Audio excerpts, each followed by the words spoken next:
So I'm gonna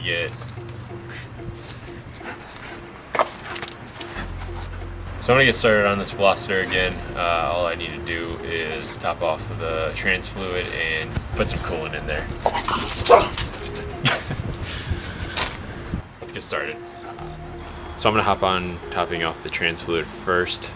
The reason I'm doing this is because I changed the radiator, and when I did that, there's a trans cooler inside of it, so it had to drain some of that out of there. I spent a lot of time looking online, and there's not really anything that tells you how to do this. So what I'm gonna do is show you exactly how to change the trans fluid. It's not much different than what I'm doing. I'm just not draining the rest of the fluid. So here's how you do the trans fluid change. So we're gonna start underneath the car on the driver's side. This is your transmission. This plug is gonna be your drain plug. Now, what you're gonna wanna do is open that and then have a pan right underneath it, and that will catch all of the fluid.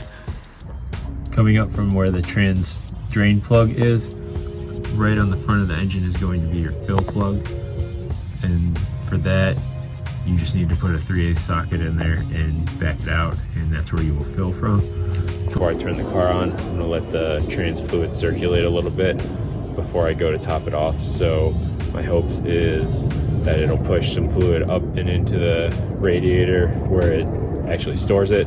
And then when I go to loosen that cap, I'll be good to fill it up and top it off. So I've got this tool here to bleed the coolant, and all you have to do is just grab the right size radiator cap and install the piece. There's a couple extra extensions just so it doesn't overflow. I'll show you how to hook that up here. So all you do is take this extra piece, slide it in,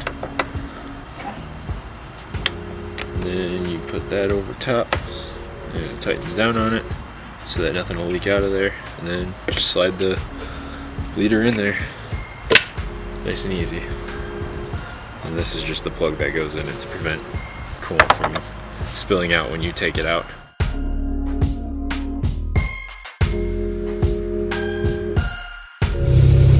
So I've got this going right now. What I'm doing is bleeding the coolant, and every once in a while I'm just squeezing the upper radiator hose and constantly looking down low for leaks, because I did get this radiator from a salvage yard. So I'm kind of concerned that there's going to be a leak, but if there is, I need to catch it right away so I can return it and get another one. Other than that, I have the heat turned all the way up, and as soon as the heat blasts hot and there's no more bubbles coming out of here, I'm trying to squeeze it right now to get you a view. See all those bubbles coming out? That means it's not bled yet. So as soon as there's no bubbles coming out and there's heat, hot heat coming out inside, that's how you know the coolant system has been bled. So another side note I forgot to mention was you want to let it get all the way hot and make sure it doesn't go above halfway, because then your car's overheating if it is. So once it gets warm, just keep an eye on it, make sure it's not overheating. The heat's actually surprisingly hot, and I'm not even warmed up on the coolant. So I'm gonna wait for the fans to kick on, and then it should let in more coolant.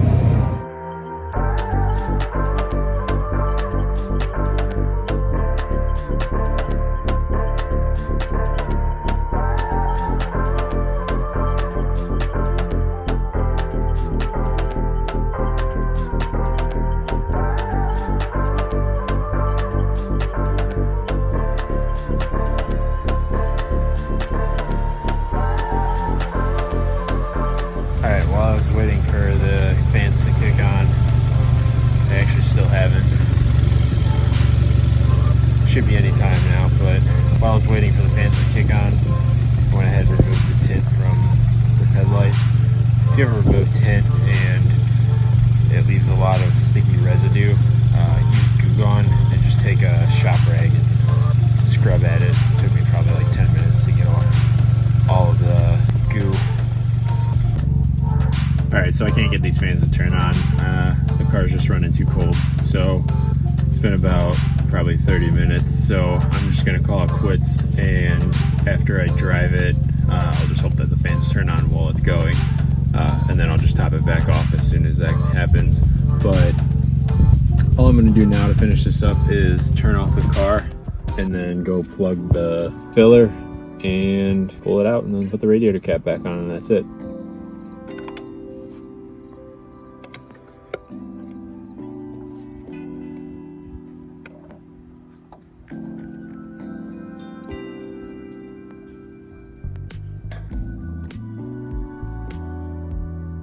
So I went to go transfer the footage onto my iPad to edit, and something bad happened. My SD card bricked itself, so now I can't access any of the footage that I had, but I do have a time lapse of me working on topping off the trans fluid. I pulled that plug again and a bunch of fluid came out of it. So my guess is that it was just over full, because I took it for a drive afterwards and it drove just fine. But when I got back, I jacked it up and pulled that thing and then put it in drive. It's not very safe to do, but it sucked some of the fluid back in, and then I pumped as much as I could in. And I'm pretty sure that's all you need to do, is just let it have a consistent flow out, and then it's full. So the car works, didn't overheat. I drove it for like 20 minutes around my neighborhood, no leaks. Everything should be good from here on out. Now all I need to do is just paint the hood and the bumper and the grille, and then reassemble, and then I'm good for an inspection. If you like this video, like, comment, subscribe. Let me know what your thoughts are. I'd love to hear it. Otherwise, I'll catch you in the next one.